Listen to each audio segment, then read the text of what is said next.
Welcome to Wrong Time Watch. My name is Kevin, and today we're looking at a collaboration between Long Island Watch and TGV. This is the Islander and the Urban Gentry Rangemaster Mechanical ISL 226. Price for this watch was $320. All 1,000 of them have been sold out, and this is at least the second collaboration, or it's the second Rangemaster. The first version was an automatic on a bracelet. That was one out of 500 of those were made, and all 500 of those sold out. So, nice thing about this one here, according to the website, which I'll leave in a link in the description below, they donated $15,000 to charity. So, nice of them to give back there. So we have a flat sapphire crystal with AR on the inside. It also has sapphire crystal on the back of the case. And you can see that Miyota 8N24 mechanical movement. There is a automatic version of this as well. And it looks like they basically just remove the rotor. You can see that spindle there, or shaft there, with which the rotor would be applied to. And this is a skeletonized movement as well. So nice look at the movement here. Let me turn this around and we'll hand wind it. You can see one of the gears here move.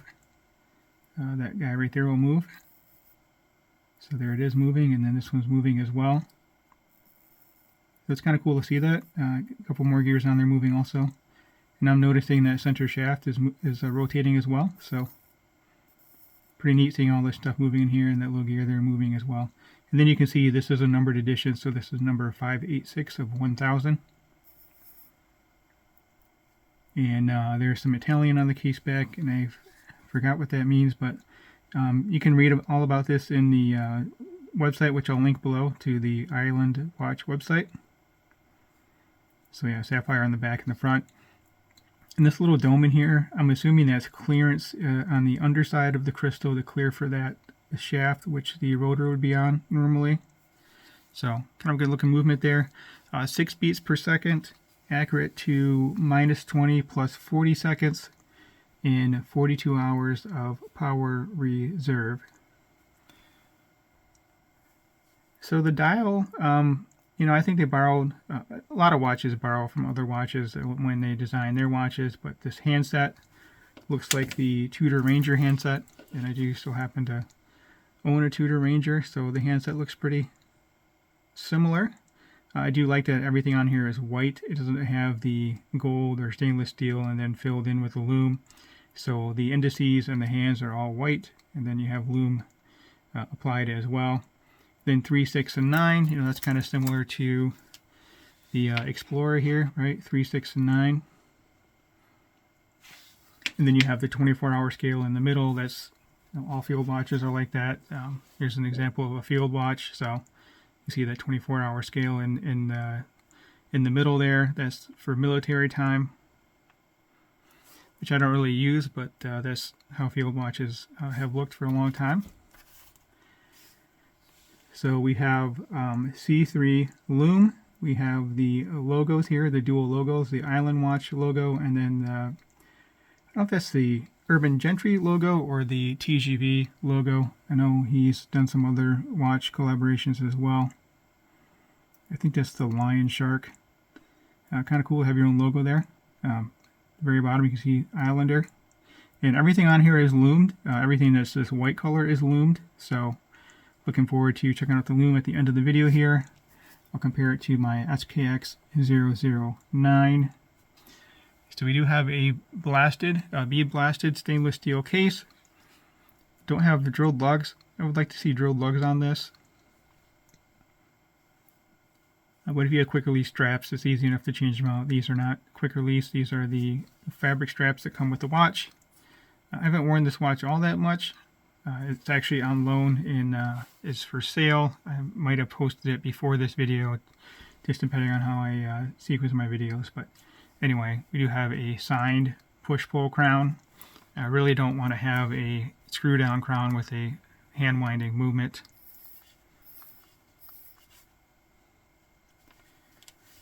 So let's go over the dimensions and then we'll get this on wrist. And I think the dimensions are great on this watch. For a field watch, looking at 45.2 lug to lug, 37 millimeter case diameter, so good size there. Nice and thin at 9.7. So removing the rotor reduced the thickness, I would say maybe by a millimeter. Not sure how thick that rotor is, but we're well under 10 millimeters here. 9.7, 20 millimeter lug width, and this fabric strap does taper down to 18 millimeter, 6 millimeter crown, and this watch weighs in at 58 grams. And the tang and buckle on this, the tang for sure is milled, and the buckle I think is milled as well. Okay, so just a quick look at these side by side again. Looking at the size here, 39 millimeter, 37, and then 38.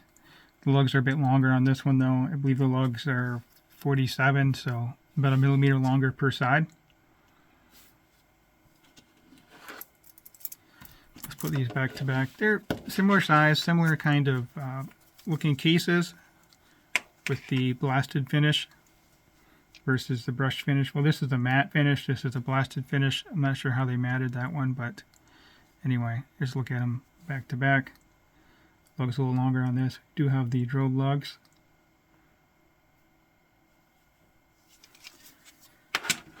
So let's get this on wrist. And then, like I mentioned, we'll check out the lume. Kind of neat having everything loomed down there. That Hamilton I just showed you, it only has like little lume pips. It's kind of disappointing on the Hamilton. Just those little triangles are loomed down there. Well, the hands too as well. But anyway, just look at it on my 6.5 inch wrist with a 52 millimeter wristband. So I think it's sized very nicely for my wrist. It's nice and thin. The strap's a little stiff. Not sure how much the owner of the watch wore it on this strap. As I mentioned, this watch isn't on loan. So I'd rather have it on like a Velcro strap. Maybe a NATO. I'm not really a fan of a NATO strap, but or a single pass strap would be nice.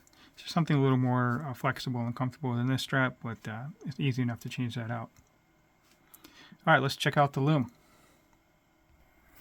I suppose it's not a fair comparison comparing a field watch to a dive watch, but a very nice lume on the handset here.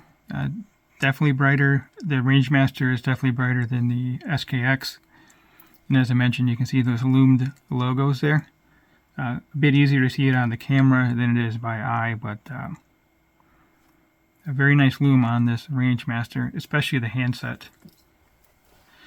Alright, that will conclude this video. As always, thank you for your time and thank you for watching.